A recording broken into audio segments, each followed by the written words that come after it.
Bom, eu ainda vou falar, apesar da gente ter mudado de espaço, uma breve apresentação do Now, Žižek. a brief introduction of Žižek. A segunda ou terceira conferência que vocês estão assistindo. Maybe it's not the second or the third conference that you're watching. He was born in 1949 in the city of Ljubljana, Slovenia, philosopher, psychoanalyst, and one of the main theoreticians of today, having a great work through many areas of knowledge. Under the strong influence of Karl Marx, Hegel, and Lacan, he implemented an innovative criticism of modernity and postmodernity. He's a professor at the University of Ljubljana. He presides the Society for Theoretical Psychoanalysis in Ljubljana, and he's the International Director of Humanities in the University of Big Beck in London. Polemic, provocative, and good-humored, he has an admirable disposition, traveling all throughout the world, participating in conferences and debates and political interventions, such as the one tonight. Therefore, he's one of the main references in reflecting about the limits and contradictions of capitalism in contemporaneity, promoting a courageous and innovative renewal of the idea of communism. But maybe the most adequate way of introducing him is through one of his jokes. In the Soviet Union, when young people asked Lenin what they should do, the leader used to counsel them, learn, learn, and learn.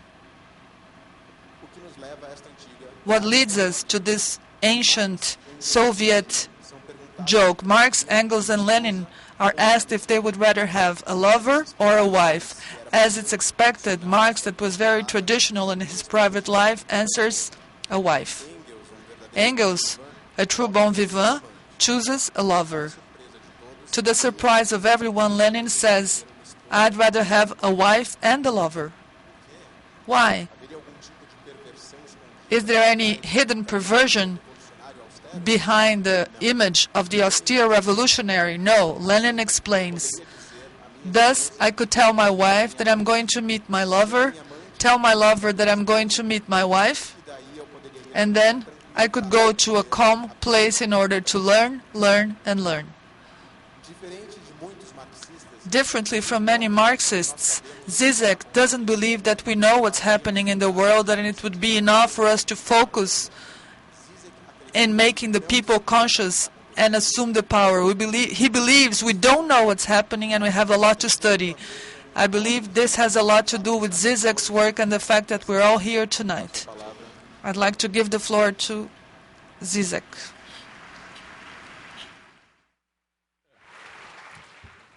I'm sorry that I have now to change to the universal language of imperialism. No, that's life.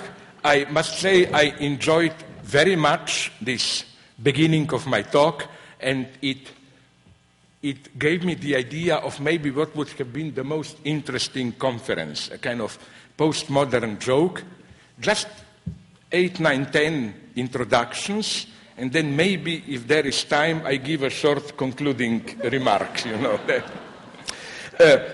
First, I am glad not only to be in Brazil, but to be here in São Paulo.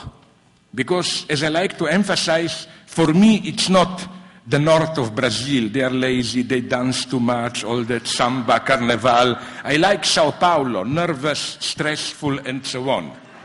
So I think even if Ivana is my very, very good friend, she comes from Belém, I think.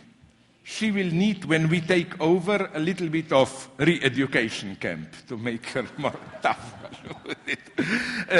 And second thing, I would nonetheless like to begin, he deserves it, with a short note on Hugo Chavez. All reactionaries immediately noted, as if this has some deep spiritual meaning, that Chavez died on the very day on which Joseph Stalin died. But I would put an accent to another thing, since we also had here a representative of Rosa Luxemburg Foundation. You know, this is also the day when Rosa Luxemburg was born. And this axis is maybe more important. So let me begin. I must confess that more often than not, I'm not here to flatter Chavez. More often than not, I did not like what Chavez was doing, especially in the last years of his reign. I don't mean the ridiculous accusations about his totalitarian dictatorship. To people who claim this, I would advise a year or two in a real Stalinist dictatorship. But yes, he did many crazy things in foreign politics.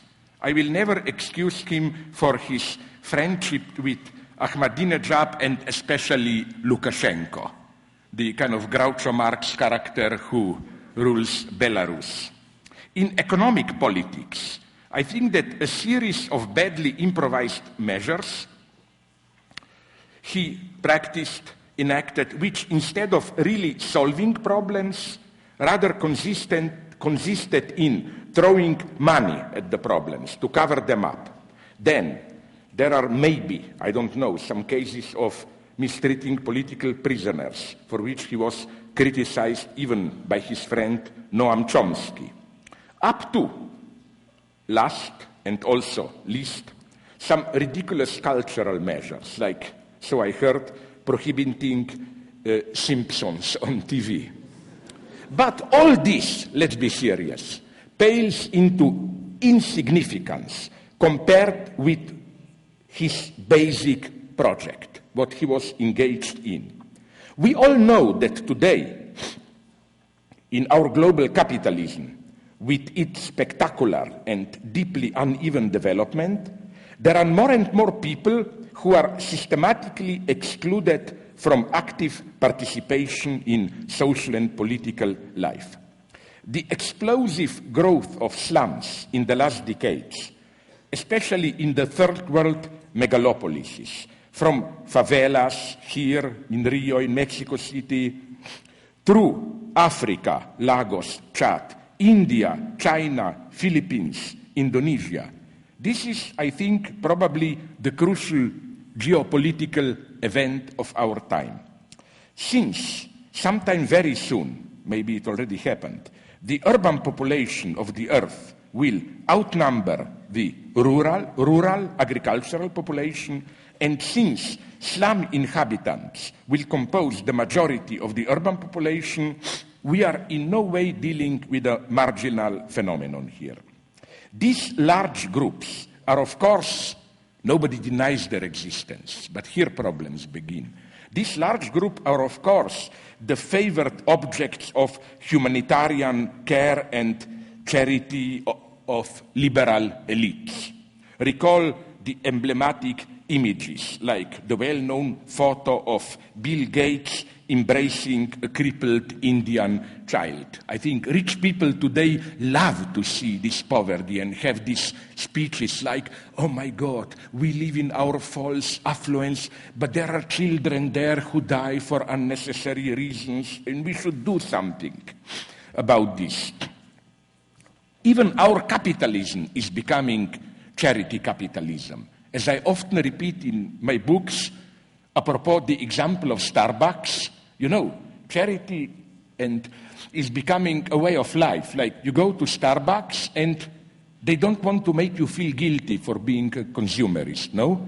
So they tell you our cappuccino is a little bit more expensive, but 1% goes for Guatemala children, 1% for rainforest. So, you know, you can be a consumerist with a clear conscience. The more you spend at Starbucks, the more you do something for Mother Earth, whatever. Chavez saw clearly that this is not enough. He saw the contours of a new apartheid on the horizon, and I really mean it. I think what is now slowly emerging is an apartheid much stronger than any class society. Like I read now some ominous analysis of how, do you know that in the United States and so on, the rich, this is a clear tendency, are slowly emerging literally as a new biological race. They take care of their children before they are born. through this all genetic manipulations to make them more healthy, more intelligent. So again, we saw what once were class struggles, re-emerging in the guise of new and even stronger divisions. And this is what is obfuscated today. Which is why, to detect this, don't be afraid, please, to look at popular culture. Often things we find in popular culture are, I think, quite interesting, maybe even much more interesting than what we find in serious culture. Let me give you a simple example, if you like cinema, of surprising, potentially at least, progressive content in the lowest popular culture. Did you see this disgusting, official, Hollywood, liberal elite film, The Last Spielberg, Lincoln? This is the official story. Struggle for black liberation, for the end of slavery, becomes a matter of high political intrigues on the Capitol and so on. But I think, don't laugh, I mean it seriously, there was a leftist answer to that film. Did you see the other one? Abraham Lincoln, the vampire slayer, the vampire killer. It is, of course, it's a totally crazy fiction. You know what's the story? That Jefferson Davis and the Confederacy made a deal with American vampires, that vampires will help them on the battlefield if they provide to vampires a regular number of blacks for blood, for food. And then the ridiculous solution is that Lincoln learns this and quickly makes out of silver reserves of United States silver bullets, which, as you probably know, kill vampires. And so the Battle of Gettysburg was won. Now, you can laugh at this. It is ridiculous. But isn't it as if all that is repressed from the original serious narrative, the fact that the fight to finish slavery was not just some Washington intrigues, but real violent struggle, re-emerges in this ridiculous film? And then I went further and in my analysis and came to a strange result that there is a class struggle in horror films. I'm not kidding. It's between vampires and zombies. Did you notice how vampires are upper class? They are usually educated, refined, rich. They live among us, while zombies are terrifying, inert, attacking from outside, poor. And to confirm this, I discovered, you can get it from BitTorrents for free whenever you want, a wonderful early horror film from 1932, before Hays Code rules were imposed, because in 1933 such a film would not be possible, called White Zombie, where Bela Lugosi, the actor who a year before became famous for his role of Dracula, vampire, plays a plantation owner in Haiti. When the film opens, he receives some guests and shows them his factory, where they are transforming sugar canes into sugar. And then you see all his workers are zombies. And he explains to guests, this is wonderful. Zombies just work all the time. They don't complain about hours of work. They don't want trade unions or whatever, and so on. So you see, this is a little bit of what Jacques Lacan meant by his maybe strange idea that the truth has the structure of a fiction sometimes. What you cannot say in real serious narrative re-emerges in a very ridiculous form, but nonetheless it returns where? In horror films, maybe even in cartoons. That's why I like cartoons. Imagine a typical Tom and Jerry cartoon.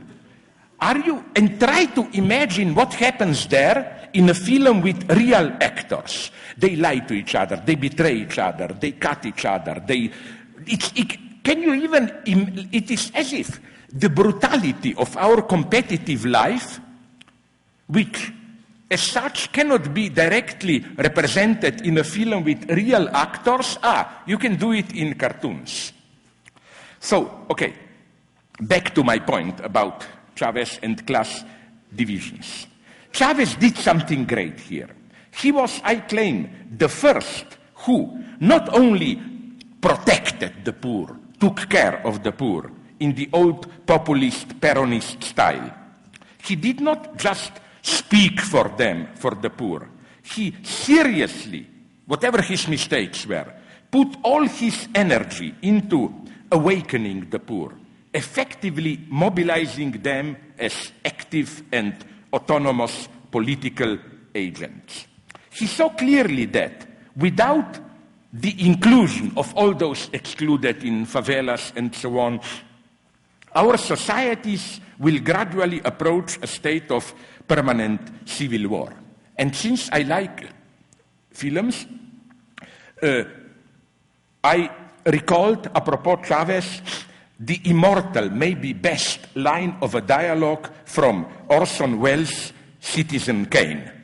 You remember a scene 1/3 into the film when Kane starts to publish his, whatever is the title, populist newspaper defending the underprivileged, and a rich banker comes to him and says, "Are you crazy? You are a man of wealth and property and full of money. Why do you speak against your class for all those poor?" And you know what Citizen Kane answers? I quote it. "If I don't defend the interests of the underprivileged, then someone else will. Maybe somebody without any money or property. Maybe even they themselves will start to defend their privileges, their underprivileged. And we certainly don't want that, you know."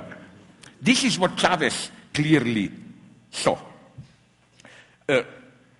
So while we hear all the prattle about Chavez's ambiguous legacy, about how he divided his nation, when we expose him to maybe sometimes even deserved criticism, let's not forget what it all was about.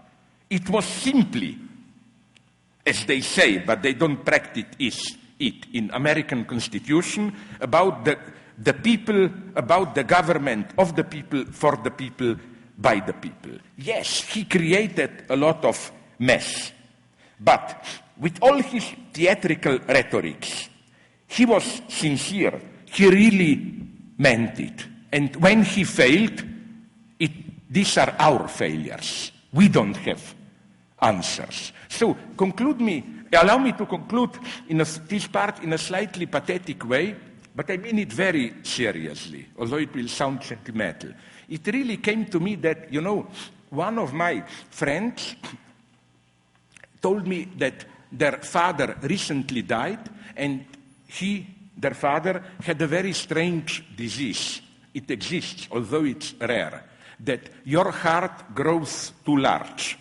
And since it grows too large, the veins are too wide, so simply the heart breaks down, not sentimentally, but it cannot do all the work, you know.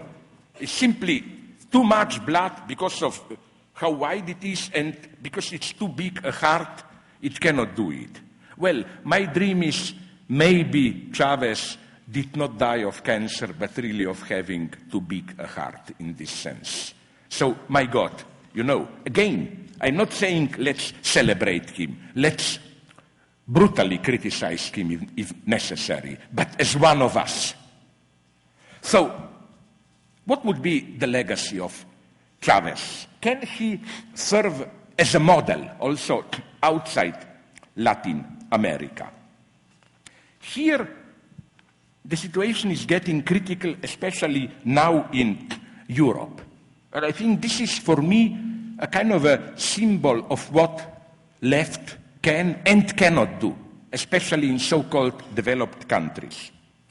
The situation in parts of Europe now is that We have great unrest, demonstrations, even permanent demonstrations, almost civil war, great dissatisfaction, and so on, like in Greece, Spain, and so on. But strangely, this objectively almost revolutionary situation cannot be transformed into an organized movement with at least minimally clear vision about what to do. Something is happening for which we already have models in the past. Like recently I read, maybe I'm wrong, but that's how it was presented to me. Recently I read a book about Mexican Revolution, and I simplify it a little bit, but that's what basically happened on a crucial date in November 1914. If you know Mexican history, you know what happened. From the north, troops of Pancho Villa, from the south, Emiliano Zapata, closed on and liberated, occupied, entered Mexico City and basically took power. But now comes, for me, one of the saddest lessons. What happened then? They met, they talked for 2 months, and then they left. One to the north, the other to the south. So why is it then? About this I would like to talk more today. It's what in Hegel's old terms, in traditional Marxism, was called the passage from in itself, an sich, to for itself. From chaotic protest to an organized program and political force to realize it.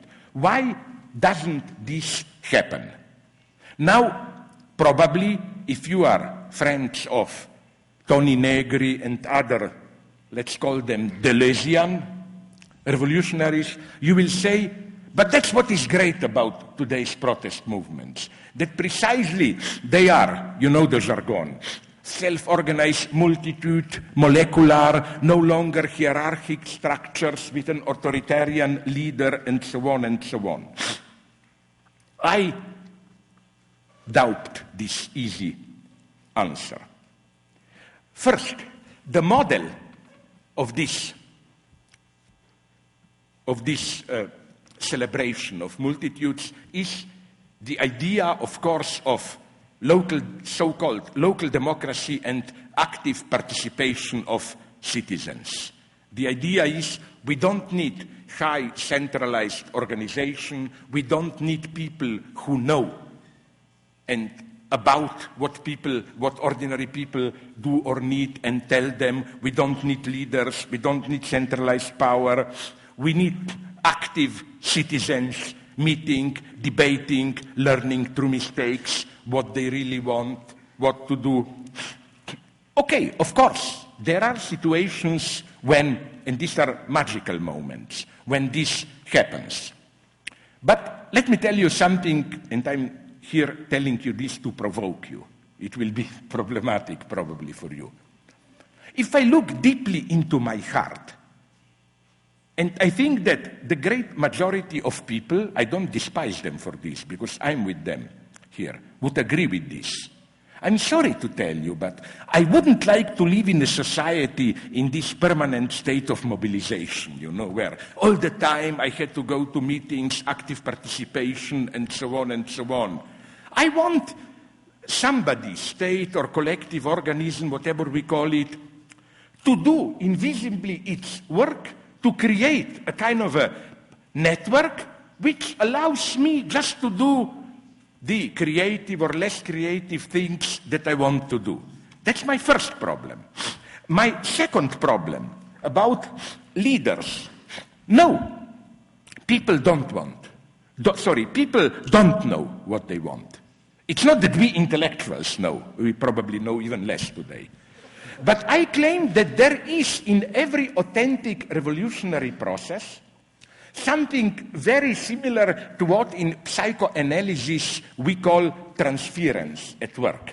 You don't know what you want, but to learn what you want, You need somebody, and I'm not ashamed to call him the leader, who appears falsely, but nonetheless is the one who somehow knows what you want. And isn't it, think about it, isn't this what a really great leader does? You listen to a really great leader, and the magic effect of his thoughts is, oh my God, now I understand what I really want. And I'm sorry to tell you, I don't see anything proto-fascist or whatever in this. So again, I don't think that this eternal hidden dream of the left, abolish all higher hierarchic structures, we need active citizenship, and so on, participation. Of course, that this is the answer. We should never forget that precisely to create a space for this active local participation, we need large, efficient structures. Humanity needs them more than ever today. Just think about what we will have to do to properly approach ecological crisis. And let me be very clear. My message here is not resignation. Oh, we didn't succeed, so let's be realists. Let's just accept the bourgeois state. No, my demands are here much higher. I claim that, to be, again, very honest and brutal. Of course, when we have this collective, sorry to use this dirty word, multiple political orgasm situation like Tahrir Square, 1 million people there insisting, persisting together, you almost cry, like it's beautiful. But I'm sorry to tell you, I'm obsessed by what in English they call the morning after, meaning the morning after the night of drinking, For me, the true measure of a revolution or just revolt of transformative process are not these ecstatic collective moments. They come cheap. What is the most horrible for me is that then the result is the same as with French 68. People gather in a cafeteria 10 years later, have a coffee and talk, oh my God, wasn't it so beautiful when we were young and on the streets there, and then somebody's cell phone rings, sorry, I have to run to my bank for my job, whatever. The measure of the revolution is what really changes precisely afterwards when things return to normal. I claim that bourgeois liberals like nothing more than these temporary revolutionary outbursts. Everybody knows that in France, it's a matter of honor today for every right-wing politician to say, I was also on the barricades in 68. It's almost kind of a, if you were not, you cannot really be a good right-winger today. It's like a kind of a child disease in the making, necessary disease in the making of a proper right-winger. So again, and even in my very good friend's work, Alain Badiou's work, I find a little bit of this dismissal for dismissing of ordinary everyday life as just animal life, non-eventful. No, the really difficult thing is to change the daily life when things return to normal. I'm not here criticizing Chavez. Maybe he failed, but I claim, and that's the first thing to learn from him, from what I know, and I have friends, almost a small private spy service in Venezuela, people who inform me. He saw this, he was well aware of this. He tried desperately to do something at this level, organizing different forms of ownership, whatever, cooperation, participation. Second thing that the work of Chavez allows us to approach again is, I claim, the problem of violence.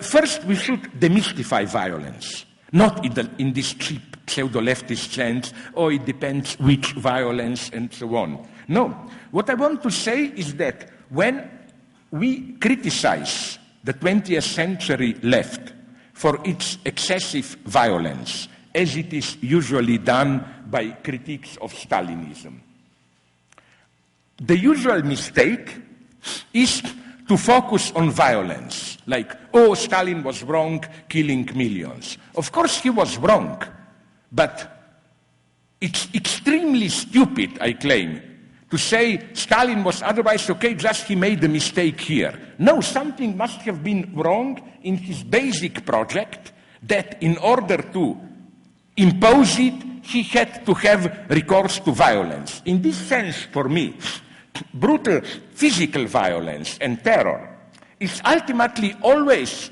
a sign of impotence. Let's take one of the high points of Stalinist violence, the forced collectivization of farms at the end of the 1920s, beginning of 30s. Isn't this extremely brutal violence, which then led to, as you probably know, big famine in Ukraine and so on, isn't this a sign of an extreme impotence, inability to actually solve the problem, which already Lenin knew is the big problem in Russia, of how to really bring farmers into socialism? Even in Chinese great cultural revolution, all those things that I remember from when I was young, about, thousands of red Gardists destroying old monasteries, historical buildings. Wasn't this basically a brutal acting out, or rather, let me be precise clinically, passage à l'acte, which betrayed a deep inability of really breaking with the past? So again, the real problem is usually not violence, but the flaw in the very concept, project that we try to realize, which pushed us towards violence. To give you here another example, and I think it's decent not to talk only about Chavez, but my God, there are women in this world, and today is their day. No, let's at least remember this. Violence against women. How hypocritical are we often here? For example, you remember, probably it was reported also in your media, those terrible gang rapes in India. But the way it is reported in our media is deeply symptomatic.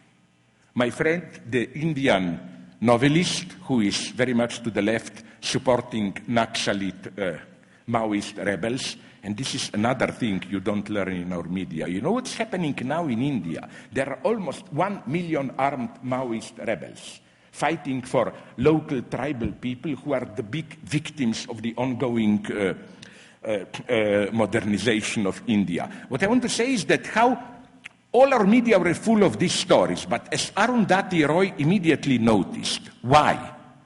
Because it's so simple. Because those rapists were poor, ordinary people. You have all the time in India much worse horror stories. For example, everybody who knows, okay, I don't know them, but I read about them. Prostitution houses in Bombay knows that there is a big systematic business of rich people sending their emissaries to poor villages in Nepal, where they buy girls from 4 or 5 years old and bring them either for bordellos or often simply at home and slaves, starting to exploit them sexually immediately. Everybody knows this. It's done systematically. I would like to read also about that. Or another 2 examples of precisely violence as a sign of impotence, and that's crucial. Of course, there are individual private cases of violence, but we should be very specific here. Individual cases are often simply pathological. What can you do? Maybe. But okay, let's concede this point. What worries me recently is a rise of, and maybe you know some cases, of violence, especially against women, which is not simply, you know, here is a madman, there madman, but which has clear, collective, almost ritualized status. It's a collective ritual reassertion of masculinity in moments of panic. Of course, probably you know it. The big example here is Ciudad Juarez on the border with the United States, south of El Paso. You know, so-called femicide there. It's very interesting what happens there. Ciudad Juarez is a new industrial city with this non-creative, just putting things together. I don't know how you call it. It's a name for this industry. And there are thousands of young, independent women there, of course, earning their jobs with poorly paid, stupid work, but nonetheless, at least living independent life out of family control and so on. And this obviously is a kind of a provocation to traditional machismo. So what emerged there, every year I think over 100 are killed, is a typical scenario. Local gangs kidnap one of these lone working girls, and then, I mean, I may be a cynic, but it's sad even for me to think about it. The poor girl is not only gang raped, but then gradually killed in a, well, very brutal and ritualized form. For example, first, so that it hurts, with scissors. They cut off her nipples and so on and so on. But what I want to emphasize, and here comes the horror, is that this is not just, you know, crazy people here, crazy people there. It's a ritual. It's a formula. It's a collective, obscene, almost pseudo-sacred event done systematically.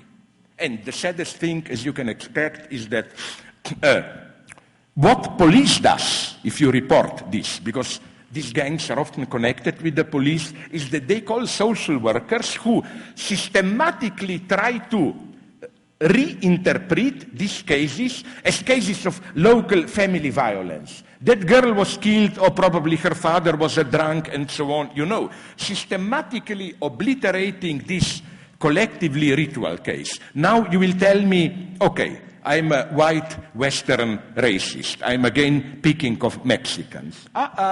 Let's go to the other side of the United States, Canada, which boasts itself to be like part of Europe in United States, more enlightened, tolerant than United States.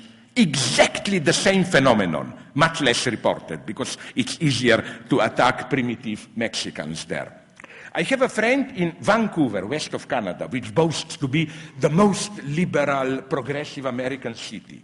Close to Vancouver is a big reservation of natives, whatever we call them. I don't like the term natives, because like we are cultural, they are poor natives, part of nature or what, but whatever. And these natives in a reservation, after a long time, were allowed to have their own police force. So then a ritual, again, be attentive, a ritual, not just individual cases, emerged, almost 80 around usually. Women arrived, is that a group of white people, a gang for Saturday evening or Friday, drunken, go to reservation, kidnap a lone native girl, and the same story, brutally gang rape her, kill her, and, now comes the trick, dump her body just within the reservation. And then, if local native police calls Canadian police, they claim, oh, it's in your reservation, this is not our job. Again, the same story. It's probably some local family violence, probably father raped the daughter, and so on. Again, systematically, they try to obliterate, to render invisible the, how should I call it? Almost, I would say, institutional, ritualistic function of this violence. This is not, there are madmen and rapists. No, this is an obscene social ritual.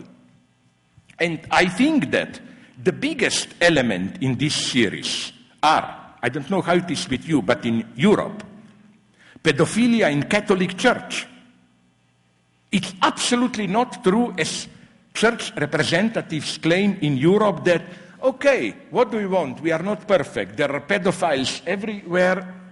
No wonder they are also in the church. No. My good friend Gary Wills from Chicago, a Catholic but a very progressive one, even found some cases where, it's so ironic, where a guy who became a priest, before he became a priest, was like straight heterosexual. It's literally his being a priest which redirected him into pedophilia. So you see, it's not just, oh, there is everywhere pedophilia, we have it also. No, it's in an obscene way, absolutely part of some, in a way, hidden church identity, which also explains how self-defensive church here is, not informing the police as far as possible, and so on and so on. So much about violence. Okay, let's go on to the next point, which I associate with Chavez, Eurocentrism. Should we be Eurocentrists or not? What I liked about Chavez is that, of course, he was for indigenous rights and so on, but that he nonetheless, as far as I know, resisted the temptation of condemning modernization as such, and claiming the solution is to return in a modern form, of course, but nonetheless to some, I don't know, Inca, Mayan tradition and so on, some more authentic collective being and so on and so on. I am deeply skeptical about it. I think that not only is with global capitalism, global modernization here, there is no way out or no way back. Even worse. In what sense worse? Let me return briefly to India. What happened to me there when I was visiting India about a year and a half ago, I think. In a debate there, some Indian cultural theorists attacked me for Eurocentrism. Of course, I'm used to it. But what they told me is interesting. They told me, don't you see that the very fact that we, defending our Indian culture against colonization, have to speak the language of the colonizers, English. Don't you see in what disadvantage we find ourselves here? Like, we cannot even speak our own language. We have to formulate our very dreams of liberation of new India in the very language which caused our humiliation and colonization. Sorry to tell you, I exploded. I first exploded, apropos one detail which I hope you were intelligent enough to immediately notice it. And because of this detail, I immediately accused them of racism. Namely, I'm sorry to tell you, but as you know, English is not my language. Their reason was, oh, I'm coming from small, shitty European nation. For them, it's natural to speak English. But we, big India, no, that's different. But more fundamentally, what I developed, and you know who agreed with me? I met them. The untouchables, the true lower classes. Namely, that, how to put it? It is true that there was some pre-modern India, and then British colonizers brutally imposed a foreign culture, a new universal language, and so on. But, and this is what Marx was saying all the time, but what India today wants, a new, open, modern, democratic, post-colonial India, it is what they want as the goal of their fight against the residues of colonization is a dream which emerged with the very colonization. And now we come nonetheless to Hegel. Hegel saw this very clearly. This paradox of how, let's say, you are colonized. A universality is brutally imposed on you. And you experience this as a traumatic loss. My God, we are deprived of our true being. We have to speak foreign language. But what you are really deprived of, this is crucial, is not what you really lost, pre-modern India. No, it's something, the space of which was open through this very brutal modernization. You should never forget this.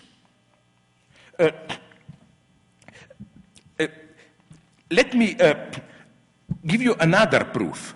There is a text which is the best condensation, resume of traditional India.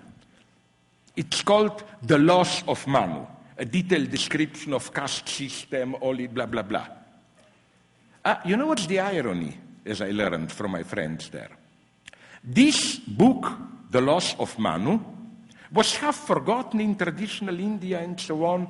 It was definitely put together as an ancient pre-modern Indian classic by British colonizers in the early 19th century, when they said to themselves, we need some local ideology to keep Indians under our rule.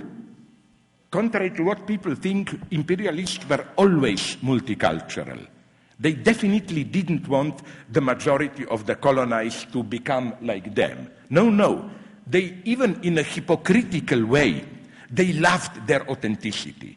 Like, my basic experience here is when I read 40 years ago, a friend brought me from South Africa a defense of the apartheid regime of apartheid. It wasn't, no, blacks are less stupid. No, the defense was, oh my God, what a beautiful, naive but authentic world those Bushmans and Hottentot have. If we simply abolish apartheid, they will all be lost in our vulgar, Western, technocratic society.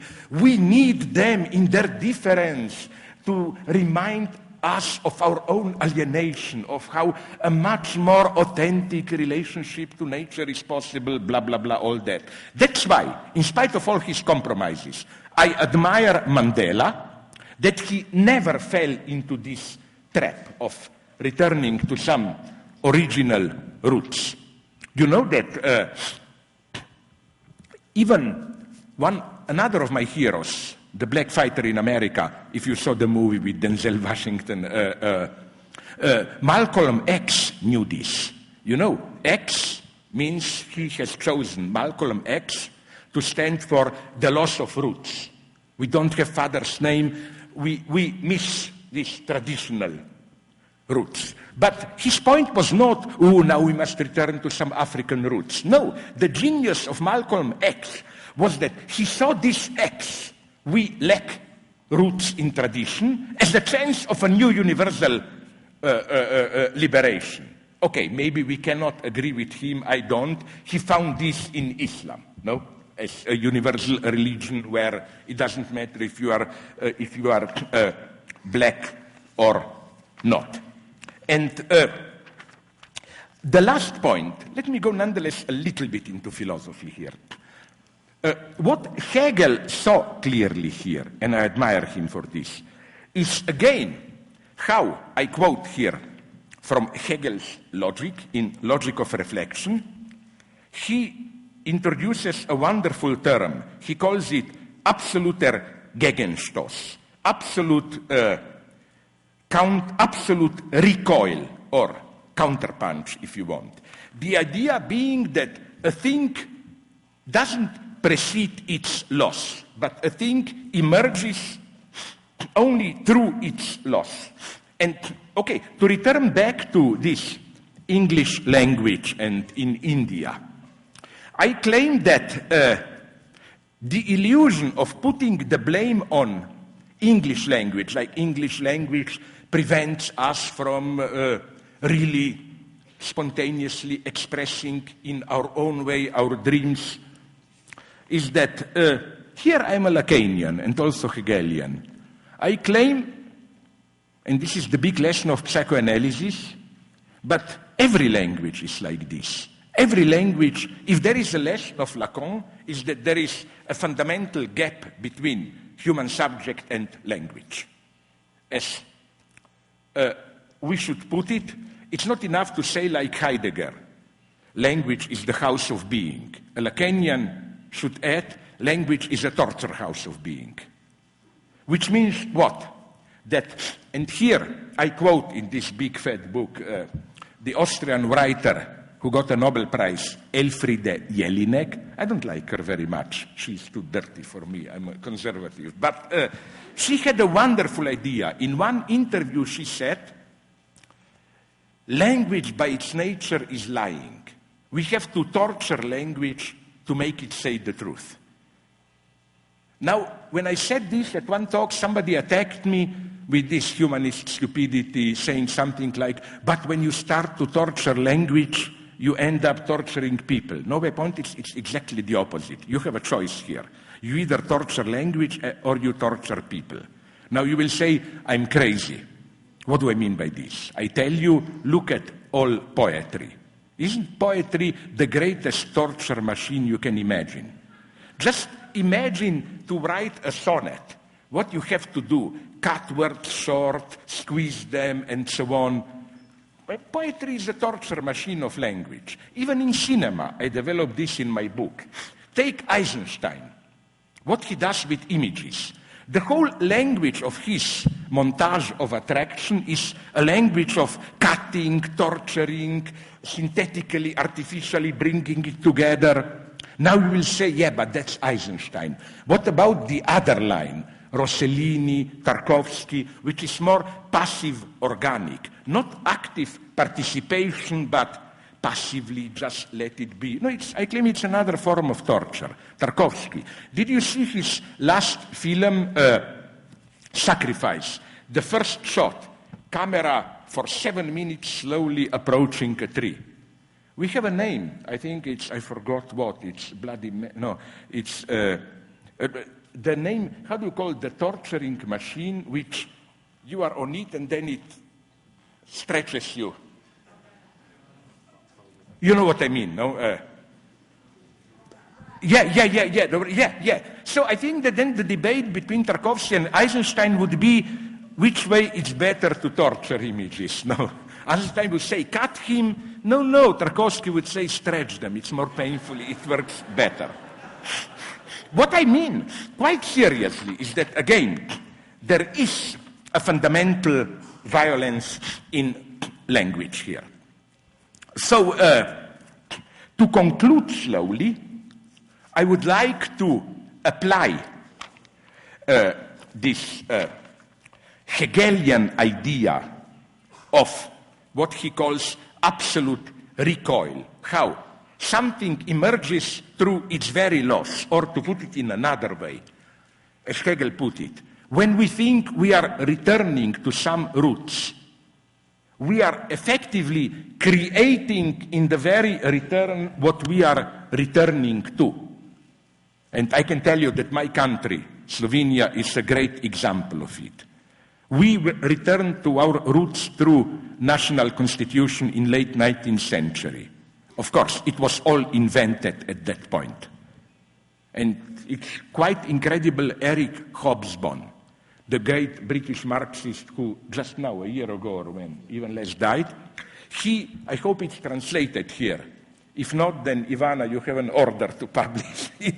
A wonderful collective book called Invented Traditions, no? Where he wonderfully shows how even such well-known, like Scotland, you know the idea of kilts, these male skirts, no? Nothing like that in Middle Ages. This was the way we know them down, all invented in late 19th century revival and so on. Why am I saying this? Now, the concluding part, back to today's politics. Because this holds especially for beliefs. I think that but not only we, it was all the time. People never, I claim, authentically believed. We always believe through this recoil. You believe into something by maintaining a distance towards it, even by making cynically fun of it. Which is why, for me, that's the last central point, cynicism is not that you brutally are able to accept reality the way it is. Cynicism is the greatest illusion. Those who are cynical realists are most blind for what is going on. What do I mean by this? Some of my friends, even Frederick Jameson, have this idea, which I think is profoundly wrong, that today we live in an openly cynical era where those in power no longer take seriously their own ideology. Like when Americans say we bring democracy, it's clear, even to them, that they are making fun. It's really only power interests, whatever, economic colonization. So today, it's the idea that today we do not need any longer some exquisite critique of ideology with this symptomal complex reading, what is unsaid in what is said, absences, lacuna in... No, it's simply direct bluff, not taken seriously, so we don't need critique of ideology. The big lesson of Marx here, to which we should return, is no, that precisely such brutally realist thinking, like no bullshit, forget about ideas, we all know, it's only about money, power, sex, whatever you want, it's the greatest illusion. Let me give you an example which I think at least should convince you. Remember the financial crisis of 2008. I'm sorry to tell you, but it was not done by, if we are looking for those guilty, it was not some welfare state idealists living in their illusions. It was done precisely by most cynical banking managers, speculation, who thought, fuck all ideals, it's just about money, and so on and so on. That's the point. And Freud also knew this when he said clearly, insofar as cynicism clinically means a perverse position, that far from being the most open attitude, like hysterics only half dream about it, but perverts go to the end. They do everything openly. No, Freud says that the unconscious is most inaccessible, most difficult to penetrate in perverts. Perverts are not people with the least of repression. They are people with most of oppression. So what is it then that cynics do not see? Precisely, among other things, the power, the material power of illusions themselves. And this is, for me, again, the deepest insight of Marx, of his commodity fetishism theory. That illusions are not just ideological illusions. This is not Marxist notion of ideology. We have some real life and then some crazy illusions. No, what Marx called commodity fetishism are illusions which are in the very heart of our real life. The place of commodity fetishism is real commodity, the most brutal real commodity exchange. And here, what this means is that precisely insofar as we live in an era which claims to be brutally cynical, post-ideological, we need critique of ideology more than ever. So to conclude, another just 5 minutes in a dialectical sense. Let me give you a nice example. Is it translated here with you? If not, you should translate it. A book by an interesting Italian social philosopher, Maurizio Lazzarato, The Making of the Indebted Man. Is it? No, it's a wonderful book. Simple but wonderful. This book claims how, in today's global capitalism, the status of being indebted changed. And changed how?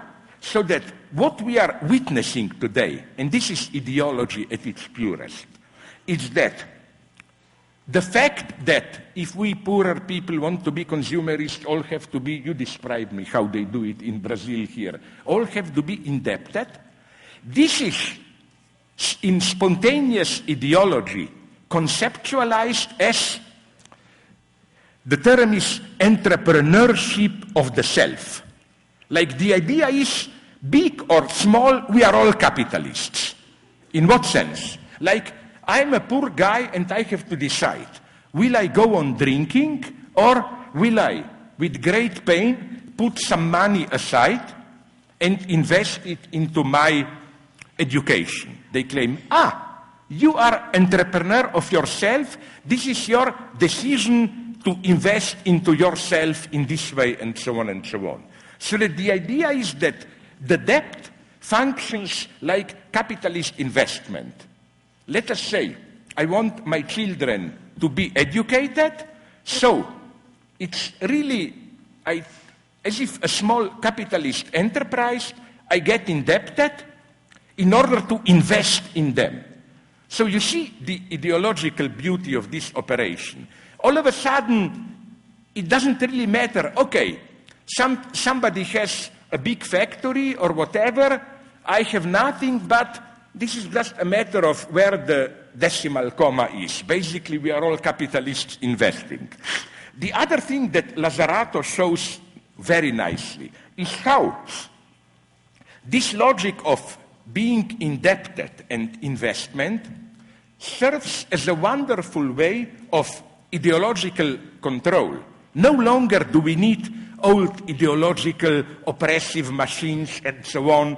The moment you are in debt, you have to control yourself to take care that you repay your debts and so on and so on. Then Lazzarato shows in a wonderful way how this works not only at the level of individuals, but even companies or states and so on and so on. For example, I remember some 7-8 years, correct me if I'm wrong, ago, when Argentina, when Nestor Kirchner was still president, through some, I think, financial help or loans precisely from Chavez, decided to pay back directly its debt to IMF. And I remember the reaction of IMF. Instead of being glad, oh my God, we got our money back, it was absolute worry, like, but how will we control them now? They will be just doing whatever they want. In other words, I think, and here we can perfectly apply the Freudian notion of superego. When you are bombarded by an impossible demand, but the whole point of the authority which terrorizes you is that precisely you are not supposed to meet this demand, to do it. And I think this is how debt functions. The point is not for you to repay the debt. The point is precisely as a means of control to keep you permanently in debt. So this is, I claim, where we are today. And I think without this universalization of capitalism, where we are all of a sudden all capitalists, even if you are a poor guy, again, who gets indebted to educate your children, you are a small capitalist investing, and so on and so on. This is a very simple but elementary example of how ideology works. This is also a wonderful way to dismantle whatever remains of the welfare state. You know, instead of state providing for your school, they claim, no, you are an autonomous small capitalist. You should decide, you should take care. You want security, you should invest in it. It's a wonderful example of how your de facto slavery is sold to you as your greater freedom. Instead of saying, I must be in a panic, how will I have enough money to pay the debt for my children's, sorry for the male chauvinist twist, I automatically assume that children who go to school are sons. No, I apologize for this. But how, you are treated as a free small capitalist investor to mask this debt. So again, what I'm saying here is that this is a nice proof of how precisely this allegedly brutal modern financial world is the world of illusions, the world of dreaming, and as there never was one. But allow me to conclude, maybe some of you already heard it, with an extremely brutal and tasteless joke. As a matter of fact, not so tasteless, I in a way like it. Never forget the basic lesson of Marx. In order to go further, to criticize capitalism, one has to go through capitalism. Even concerning so-called formal freedoms, Marx was not a Stalinist who claimed freedom is just a formal freedom. No, Marx knew very well that only a formal freedom, which is empty, allows you to build a measure from which you can then see how effectively not free you are. This is why we should be very attentive and reject the Stalinist reasoning, bourgeois freedom are only false freedoms, and then they take away from you those freedoms. Yeah, but the problem is, if you are taken away your formal freedom, you lose even a chance to see where may be your actual freedom. So again, all temptation to move back this vision of some pre-modern paradise, and then comes the wound of capitalist modernization, should be rejected. Why? The promised dirty story. It's in my nature, I cannot resist it. When I was in Palestine, West Bank, in Ramallah, last summer, I met a Christian Palestinian. We tend to forget this. Our media do not report enough that 20% of Palestinians are Christians. It's not just some Islam plot or whatever. And this guy, they are wonderfully liberated, emancipated, many Palestinians, told me a wonderful, obscene joke about Jesus Christ, which is the best metaphor of what I'm trying to tell you with this reference to Hegel. The joke is that just when Christ was not dying, but the last night when Christ was praying there in Gethsemane garden, I don't know where, and he knew, of course, being God, that next day he will be arrested, crucified. His apostles around his tent there worried. One of them said, "My God, our Lord sacrificed all his life for our welfare. He didn't have any fun in his life. Shouldn't he experience some fun at least before he will die? No? So let's help him." So they called Mary Magdalene, knowing who she is, and said, "Why wouldn't you go in and seduce Jesus? Let him have some fun." Of course, she being Mary Magdalene, with pleasure, she does it, Then apostles listen. 5 minutes afterwards, Mary Magdalene comes out running totally pale and terrified. And they ask her, "What happened?" No, it's not what you think. It's not that Jesus was a secret pervert or whatever. It's simply, she said, it started well. I started to dance in front of him, and our Lord looked at me kindly. Then I slowly went further. I raised my skirt. I spread my legs, and to excite him, I put my sex organ close to his face, and then it happened. Jesus looked at my spread vagina and said, "Oh, what a horrible wound," and put his palm of it and made it full, This is the liberation I don't want. I want us to enjoy our wounds. Thank you very much.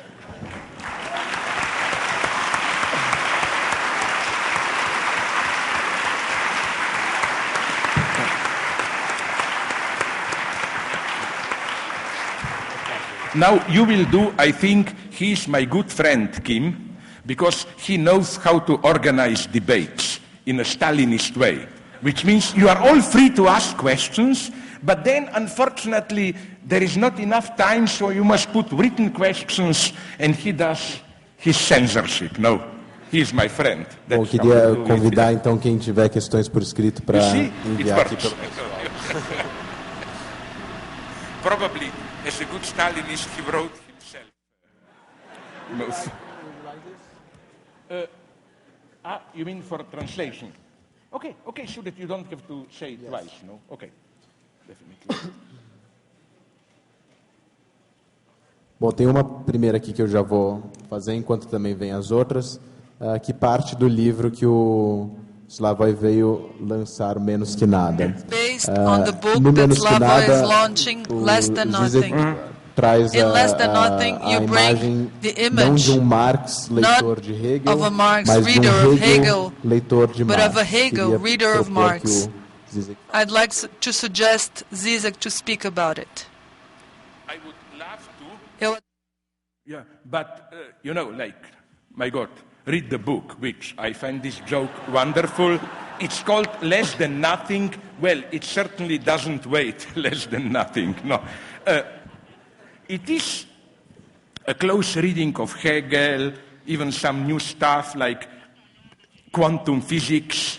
I try to throw a new light on all these epistemological problems of quantum physics through Hegel. But the basic impetus is a political one. I claim that, let's face it, precisely if we want to be Marxists today, we have to admit that, although Marx was of course not guilty for Stalinism, but the very fact that something like Stalinism emerged, or the very fact that today the main role of existing old-style communists is to be, as in China, obviously the best managers of today's capitalism. This does show that maybe we have to rethink critically the Marxist legacy. Not to go behind, but to repeat Marx, to do it again. Like, I agree that what Marx did in his critique of political economy is breathtaking. It's, I would say, not only the best, but simply the only serious description of the totality of capitalist reproduction. But there are so many questions to be asked. For example, who is the agent of potential revolutionary change today? Is it still the old working class? I doubt. Today, for example, in Western Europe, to be in the classical proletarian position, to have a permanent wage job where you are exploited, but at least you are permanently exploited, no? It's almost a privileged position. More and more, the model becomes half-time unemployed, precarious jobs, and so on, all that. And there are, as I already said, favelas, people who are excluded, and so on. So the other problem that I raise in a very naive way, and again we are back to Chavez, the role of natural resources in exploitation. Marx was here maybe really too much marked by his time when he clearly, unambiguously claimed that natural resources are not a source of value. And the irony is that you know what he uses as an example? Oil. So are we aware, if we apply this in a direct, mechanic way, what this means? This means that insofar as now, because of fracking, I think Americans no longer need, I don't know, Venezuelan oil. But when Chavez was selling oil to United States, basically, if we apply, and I don't agree with this, what I'm saying, if we mechanically apply Marxist position here, it would have meant that Chavez was exploiting the United States because he was selling for hard money something which has no value in the Marxist sense of value. I don't agree with this.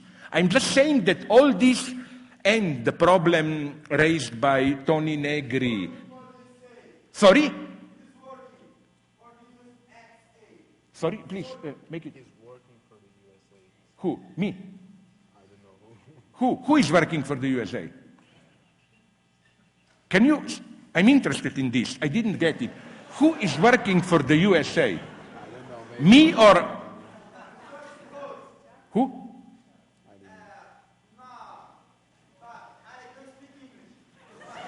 Okay, but say it in your language and he will translate it. You see, when I say this, it's typical. Once I was even physically attacked in London.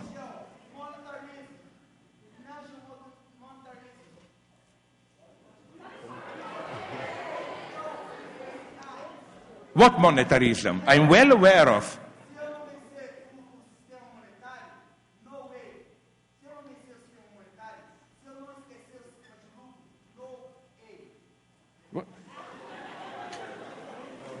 If you want to tell me, I totally agree with you, I've written about it, that the whole monetary system based on dollar allows United States an incredible exploitation of the entire world.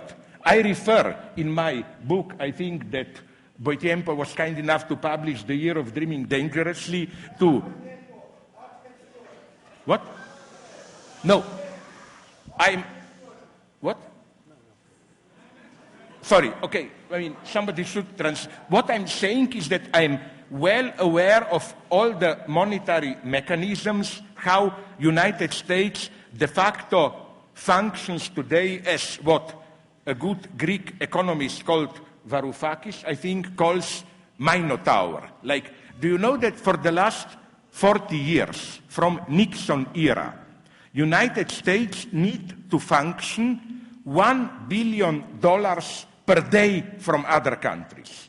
And it's precisely through this money then being invested on Wall Street, through all that stuff, that they succeed in doing this without repaying the debts and so on and so on. So I have no illusions here.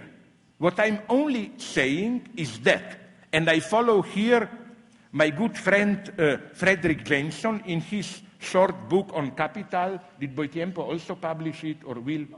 Not yet. Okay.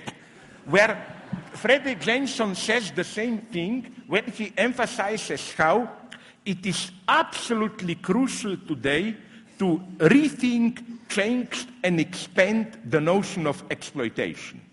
For example, Jameson even proposes a crazy move of including permanently unemployed into exploited, in the sense that he claims unemployment is no longer today the old unemployment about which Marx was talking, this reserve army, manipulated, and so on and so on.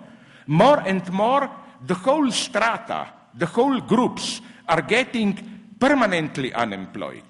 Unemployment has today an incredibly stronger structural role. Whole countries are in a symbolic sense unemployed, in the sense that they are proclaimed rogue countries and simply excluded. Of course, this exclusion is always inclusion. For example, Congo is presented as a crazy rogue state. Yes, but I don't think there is in the entire world a country more included in global capitalism than Congo. You know that the minerals used in all our digital machines come from there, and so on and so on. So I'm aware of all of this. All I'm saying is that if you simply dogmatically insist on some working class fundamentalism, only hard workers really create value, then then the moment you get then it's a problem how to account for so-called third world state wanting to profit from their natural wealth. I think, again, my theory here is, again, by some economists whom I appreciate very much. I developed this, again, in The Year of Dreaming Dangerously book, that today, I like very much this theory. It's a simple one. We are, in a way, partially returning from profit to rent. For Marx, at the beginning was rent for the land, and then with the development of capitalism, more and more rent goes to profit. I claim that today, more and more, rent is the source of wealth. And the example I use is this mega rich people, the new digitally rich people. A stupid, simple example. Take Bill Gates. How did he become, okay, a Mexican guy beat him, not the most wealthy, the second. You must use very artificial tricks to explain how he extra exploits this, that. No, I think it's a much more efficient interpretation, this one. Bill Gates privatized part of what Marx called general intellect, the collective intellectual substance which should be out there for all of us to communicate with each other.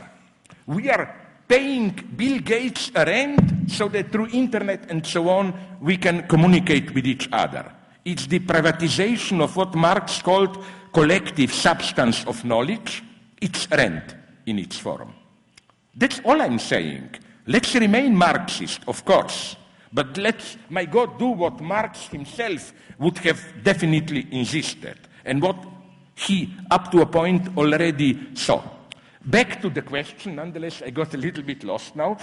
I think that for reasons into which I don't have time to go now, I already talked too much,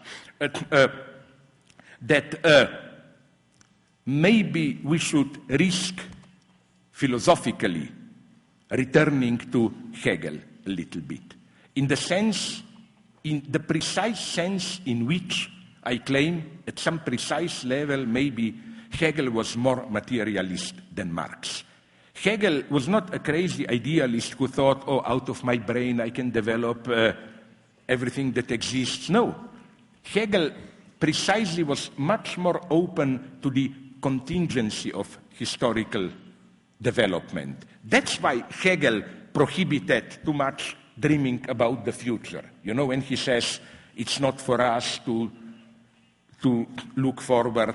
I claim that this Marxist traditional, let's call it by its name, eschatology, or what I like to call Hölderlin paradigm.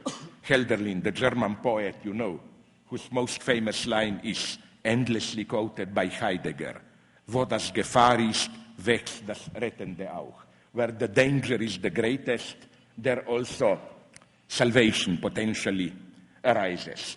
This vision of history of, we are now at a dangerous moment, lowest moment, but up there is a chance of a big reversal.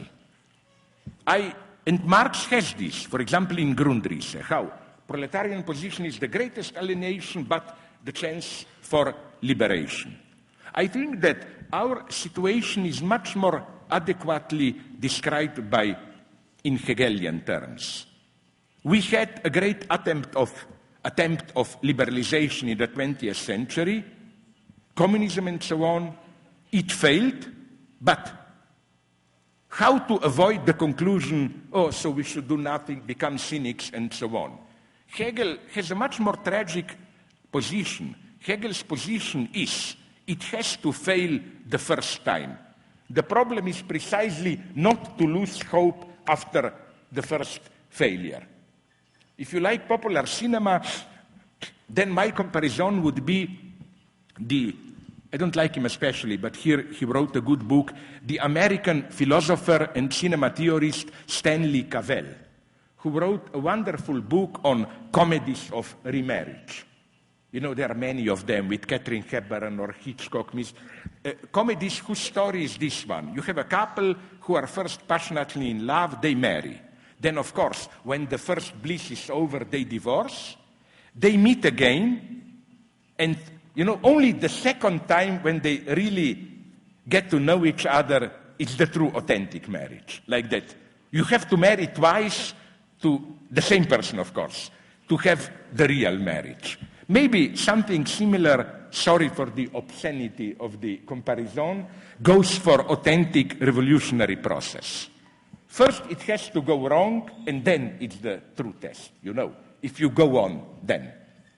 But I am afraid now to go too much into it. It's in this big fat book. Bom, o Zizek estava conversando um pouco antes de como ele fica angustiado de You were não conseguir. talking how anguished you get for not being able to answer too many questions, and here we have about 30 questions that are evidently difficult to be totally comprehended. I separated some issues that are repeated, and so later on, Here you have Stalinist. aqui é o... Bom, a gente tem diversas We have several questions here speaking about your observation that the protests in Europe have the spirit of rebellion but not of revolution. Many people asked about their impressions on Latin American and the Brazilian government. We can gather this with a question about how can we think about the political participation today? How can we distinguish a leader that conducts to freedom from a fascist leader? Well, first about Latin America. I'm not here, sorry to be tasteless, I'm not here to kiss your asses, I'm not another tried not to be, another disgusting European intellectual who enjoys his privileged life there and like revolutions if they happen far away on another continent so that his life is not perturbed too much. My true friendship towards Latin America is precisely that I want to retain a critical spirit. I frankly think there were many honest, extremely important attempts to do this, that, but I'm sorry to tell you, I don't think that you invented something that effectively can already serve as the model for the entire world. Some people like Tariq Ali almost claim this. Europe should look to Latin America. No, you cannot do this. I'm much more skeptical here, because it will be a long process of learning. And I'm here brutally realist. I praised Chavez, but I have friends in Venezuela, who does something very evil, but I think it should be done. Whenever it was reported in the media there that a cooperative took over that factory, or there was a new commune organized there, he noted it in his diary, and then a year later, when the media no longer talked about it, he went there to look what happened, and to be brutal, the results are pretty sad, Like, in most of the cases, either it went bankrupt, or state had to intervene, or whatever. So, it's a long process. I am open towards everyone, with all my critique, but I don't know enough about Brazil. What I see as important here is that not anything big that your Workers' Party government did, but nonetheless, you have one lesson, modest but very important today for the entire world. Often, the global situation is presented to us as homogeneous in the sense that there is IMF, world market, you have to obey neoliberal rules or chaos and so on. No, you showed that even within the existing global system, there are many options. You can find your way. It's not as simple as we all obey the same rules. On the contrary, one of the interesting things today is that precisely states which follow in a too direct, stupid way, which take neoliberalism too seriously, suffer the consequences. Look at the countries which everyone would agree are capitalism in its most violent, precisely creative, destructive expansion. Malaysia, Singapore, South Korea, China. I'm sorry to tell you, but these are not neoliberal countries. These are all of them countries with an extremely strong regulatory function of the state. You cannot imagine how important the state is in coordinating, directing the big investments, and so on and so on. So we should distinguish in neoliberalism between its ideology, or market liberalism, and what is effectively going on today, even in the United States. What neoliberalism? If in defense and all social service, whatever, not social services, they are diminishing, but like regulation of social life, economic and so on, I don't think that United States as a state apparatus was ever stronger than today. No, capitalists cheat here. Neoliberalism in this sense, states should intervene less, leave the market to decide. It's a stupid ideology to screw up third world countries and to destroy them. They themselves don't really follow this. The United States quite ruthlessly support their own industries. They break all the neoliberal. Look how already Bush saved the American steel works by breaking all the neoliberal rules and supporting them with great donations and so on and so on. So again, this is, I think, an important lesson from you and from some other countries, that neoliberalism is not one big homogeneous system where IMF rules, we have all to follow that dictate. No. The situation is much more complex, inconsistent, and there are things which can be done. Okay, I talk too much. Infelizmente, a gente vai precisar encerrar após essa última leva de questões. Finish after this last series of questions, but we're going to deliver all these questions to Žižek later. And if he wishes, eu devo dizer que eu sou to give long answers to questions, so that then I hear this beautiful line, to which then I can hypocritically answer, oh, I'm so sad that I cannot go on. Because maybe you know this joke of mine, but I mean it so seriously. I am for dialogue, but I'm a philosopher, I'm sorry. So my preferred dialogues are late Plato's dialogues. And you know how they look.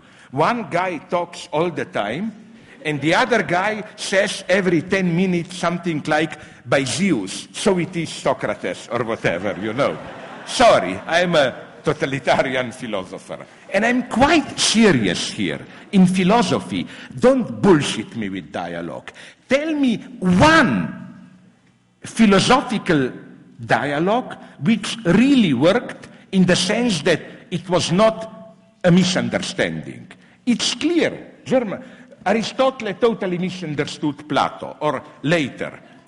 It's clear that Fichte misunderstood Kant. Hegel misunderstood everyone. Marx misunderstood Hegel, and so on. I don't believe in dialogue. If dialogue works, means I read another philosopher, I don't get it, but happily my very misunderstanding is productive that I invent something new. Sorry, that's how it is. Então, para encerrar, uma última questão. Finish one last question. Unfortunately, we have a problem of timing. If only the Revolutionary Act is able to transform reality, how can we think about the political practice settled on the democratic state?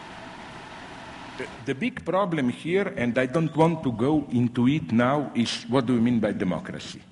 I mean, it's not self-evident. Me and my friend Alain Badiou, we were for a long time fighting with this problem. Like, at some point, Badiou thought democracy is a term too much over-determined by whatever imperialist Western connotations, and it's better to drop it.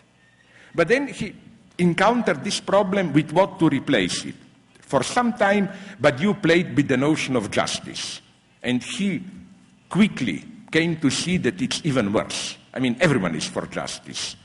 What justice? Conservative corporatists are for justice, which means to everyone her own place. It's this kind of a corporate justice and so on. So I think that I am ready to keep the term democracy on condition, nonetheless, that we accept something which is becoming clearer and clearer. That what we today call democracy in the institutional sense of multi-party democracy is not simply not strong and efficient enough to deal with ecological and other global problems that we are approaching. Now, there is no easy way to find something else. For example, a year ago I visited Bolivia and had a wonderful frank talk with Linera. He is, theoretician like me, one of us, no? And he was very frank. He told me, yes, the idea of Bolivia, New Bolivia, is to add to just these parliamentary mechanisms, local indigenous movements, and so on. But at the same time, and this is what I admired in Linera, he had no illusions about them. He told me immediately what new opportunities of corruption and so on emerge in this way. He told me that many of these local indigenous movements simply send one of their chiefs representative to La Paz, where they get corrupted, and if they do anything at all, it is that they fight for their own group against the other group, like who will get the money for some project. So, yes, it's good, but there is no easy solution here. But that's the problem. I think that it's clear that parliamentary democracy, the way we have it now, will not do the job. Final words? Sorry? Final words? No, I'm too tired. I don't have a big final word. The only thing I can do, but it would be total bluff, is, some pseudo Zen Buddhist wisdom, like clap with one hand or whatever.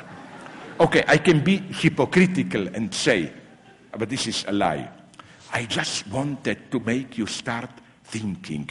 The final word should be yours. What will you do out of this when, I hate intellectuals when they do these cheap rhetorical tricks. So I prefer to say nothing and very sincerely express my big gratitude for your patience. I'm really grateful to you for coming here. Thank you very much.